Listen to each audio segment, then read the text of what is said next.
From a combat perspective, I always, and I still feel like the meat and potatoes of any God of War game is combat.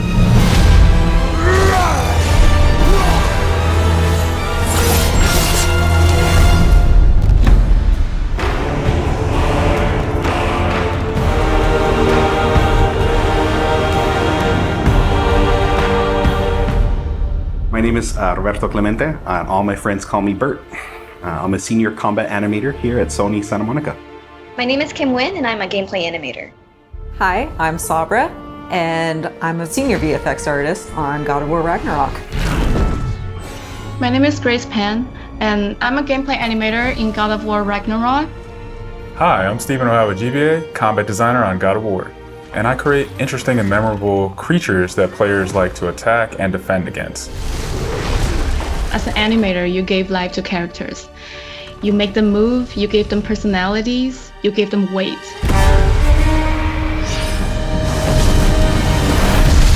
My role as a VFX artist is to put the power behind a move. You are in control of fire and earth and water and wind.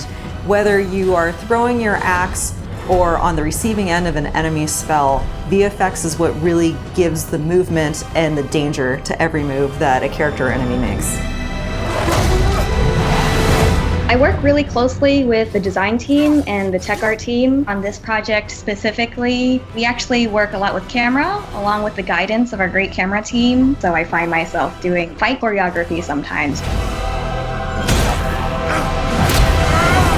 One of the most challenging parts about being a combat designer isn't the technical implementation of creating a creature, but it's really navigating that line between frustrating and engaging. We want to make something that makes players lean forward and focus and really try hard against an enemy and feel good about overcoming that, but we don't want to make them feel defeated if they can't figure something out. And then it feels rewarding when you win, not because it was impossible, but because it was fun and engaging. After the last game, we've heard the community cry out for more mini-bosses, bigger creatures, and enemy variety, and this time we really leaned into that. So in God of War Ragnarok, you're going to be traveling to all 9 realms, and each realm is going to have like its own theme of enemies that are very unique to that space. For example, in Alfheim, we're familiar with the Dark Elves, but this time around we're going to be fighting Light Elves, such as the Light Elf Warrior. One of the key learnings from the last God of War game is we don't have to think about the camera and how close combat is going to feel. We already have that knowledge, so we can build upon the close camera that we have, and we can iterate on enemies, creating more interesting scenarios. In the last game, Atreus was just starting to fight alongside Kratos, and he was learning from the master tactician. So in this game, he's trying to prove himself a little bit more, and we built upon those mechanics with him. The previous God of War, Atreus was still a kid, right? So he has a lot of dependency on his father. And for this game, you'll see Atreus moving more independently on his own as a companion.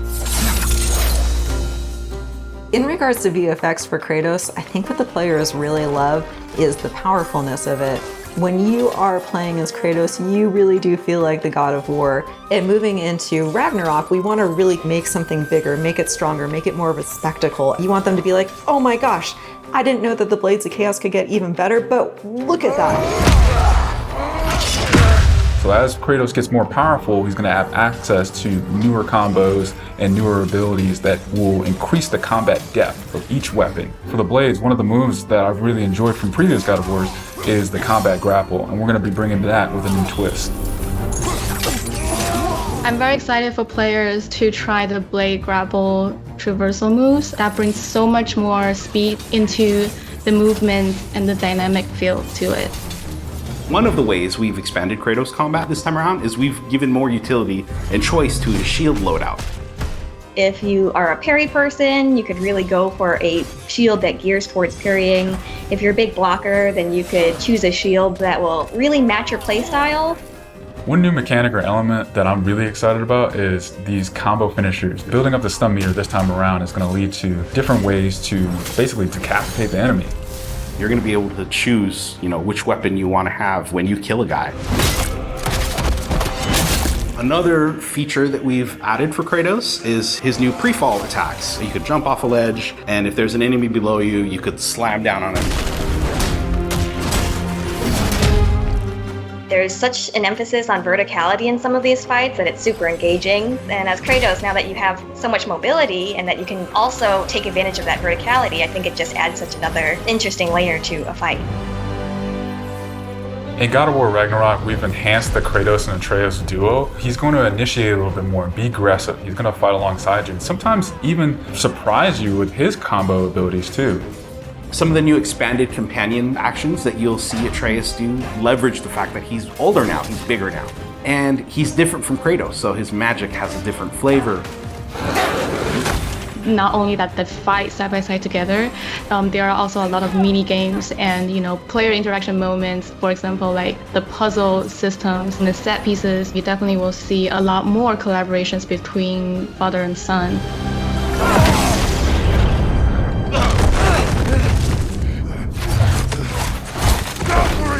Odin must have sent them! There's so much that goes into building a big set piece. You basically iterate and iterate and iterate, and it takes testing and just seeing what works to really figure out the personality of something. Basically, every department gives it their all to make things really spectacular.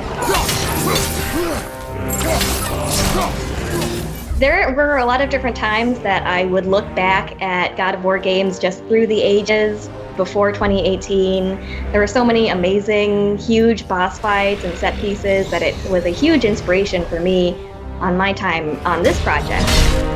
For the old father! Our design philosophy for creating new and memorable enemies is basically making them a combat puzzle, similar to like chess, and focusing on the chess pieces. Each piece has its own theme and its own use.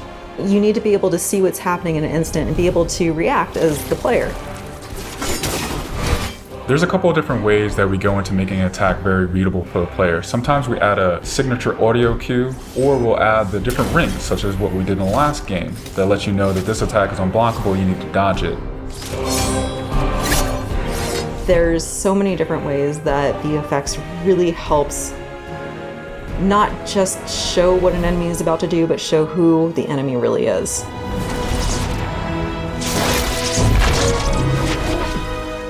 Everything you design has to be surrounding the essence of the character and a story. It's what makes it believable and memorable in the first place.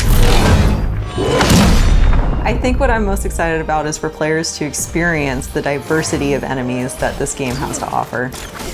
You will be fighting everything from small little creatures to things that will take up the entire screen.